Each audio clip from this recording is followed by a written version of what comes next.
Hello, this is part two of A Culture of Turning Pain into Power. Okay, so I recorded part one and then I thought I would re-record it because I thought maybe I hadn't been succinct enough. But I feel like I actually had a lot of emotional content in my delivery, and also I think I did get to the point. But there's a few things I want to elaborate on. That's why I'm doing part two. And in terms of emotional content, there's a I'm not sure if it's a movie or if it's like a documentary of Bruce Lee where he's training someone and he says to that person, when the guy is not able to basically achieve his goal in the training, he says, you lack emotional content. Okay.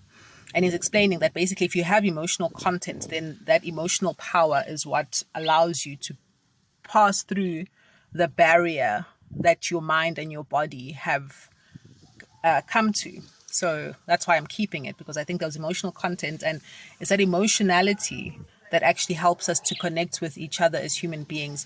And this is one of the reasons why emotions are downplayed and ridiculed in this world.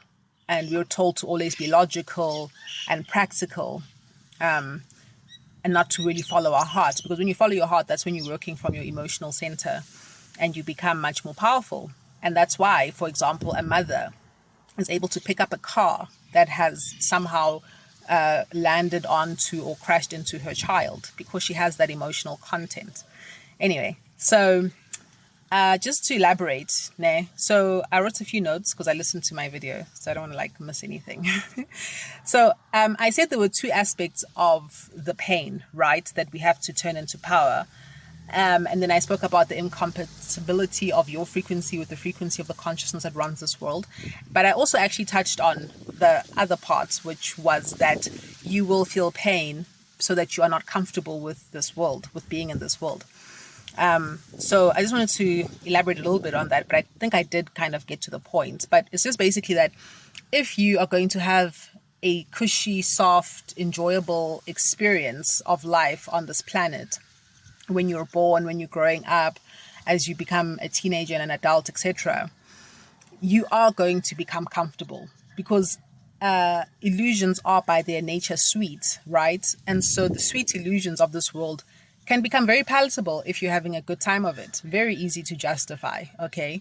And so that's why you agree with your creator that you're going to have a bit of a difficult experience, and sometimes a very horrendously difficult experience, and sometimes so bad that you might even become suicidal. Okay, so one of the reasons why I'm making this video is to reach those people who don't understand why they're suffering so much, and they are empaths, and they know that in their hearts they are good people. They want the best for humanity, they want the best for the planet. They are always giving of themselves with an open and pure heart, with the best intentions. They're not out here to screw people over and manipulate people for their own gains. They know they are coming from a good place, and yet they're trying to figure out, why am I suffering so much? And then they actually start thinking that there's something wrong with them. So this is the problem with religious institutions, that they don't teach people this truth, that if you are suffering a lot, sometimes it's really because you're incompatible with this world and you've come to change it. You're not come to be comfortable with it. You've not come to celebrate it. You've come to see the hypocrisies and the contradictions and the invalidity of many of the systems of this planet, and you've come to change them. Therefore, you have to develop a disgust with them. You have to have the illusions stripped away from you, and it's a very painful process, okay? And a lot of people won't understand, especially the people who are comfortable, especially the people who are not here with a mission directly to change this planet, okay? They'll think you're a problem. So just know that your pain has a purpose, and understanding that purpose is a very powerful power move to turn your pain into the power so that you are able to live out your mission here with the full confidence of knowing that there's nothing wrong with you, that it's the world that's problematic. Not the people in the world necessarily, but the consciousness behind what's going on this planet, right? So I think also it's important to understand that, a lot of people who are self-medicating are struggling with this frequency incompatibility. And I'm talking about a lot of the empaths who are in addiction are struggling with this frequency incompatibility. I myself succumbed to addiction because of struggling with this frequency incompatibility. I self-medicated to make myself not feel the way I felt when I was with people and in places and doing things that did not vibrate with my frequency. Okay. I think it's going to start raining and I'm in my car, so I'm just going to close the windows and stuff.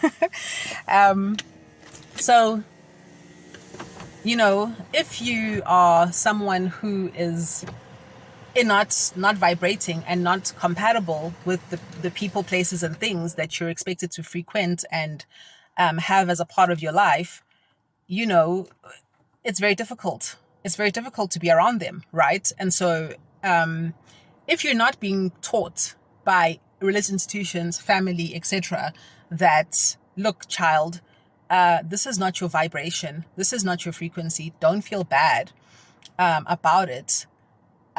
If you're taught that there's something wrong with you, that you're antisocial, that you are arrogant, that you're a snob because you're not vibrating with people, places, and things that you are conditioned to believe that you ought to be vibrating with, guess what? You're going to think there's something wrong with you. Guess what? You're going to medicate yourself so that you can lower your frequency so that it can actually fit into the frequency of this world. That's what's going on.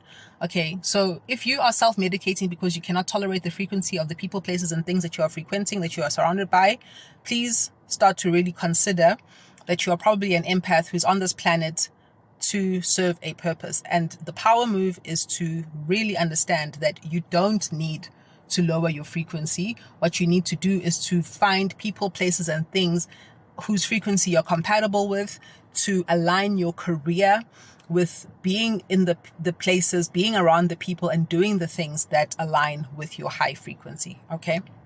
And then I think, it's also to really, because you've been told, that there's something wrong with you, that you are a snob, you think you're better than everyone else, etc., because you don't like certain people, places, and things that the culture says you ought to be vibing with, that you ought to be feeling, right? I just want to put more light on because now I can't see myself.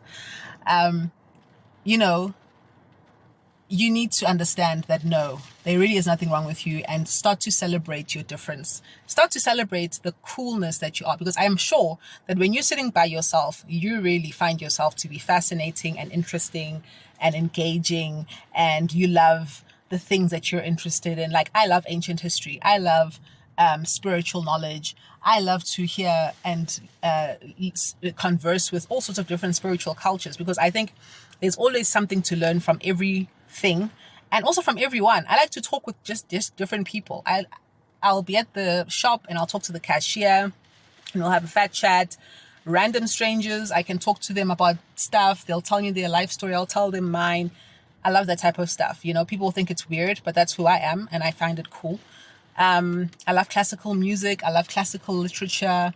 Other people will think it's weird or snobbish. I don't care. That's who I am. So start to understand yourself, get in contact with who you are, because you're fantastic. I can tell, because you're an empath and you're here to make the world a better place.